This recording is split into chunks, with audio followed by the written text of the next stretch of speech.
Olha o tucanozinho selvagem aí, ó. É tá da natureza, mesmo assim, ele comendo na mão, mamão. Ou é goiaba, é, mãe? Não,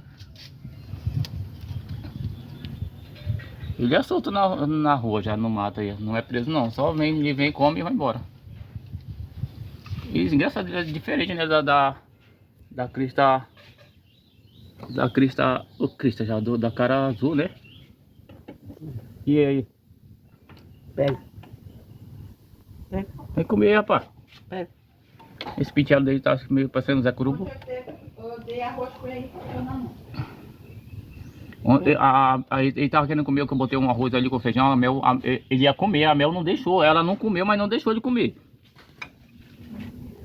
Você vê bonitinho, ó. Não tem comida aqui não, tô vendo ele tá... Ele já tá Chegando o outro, vai quer brigar. Não.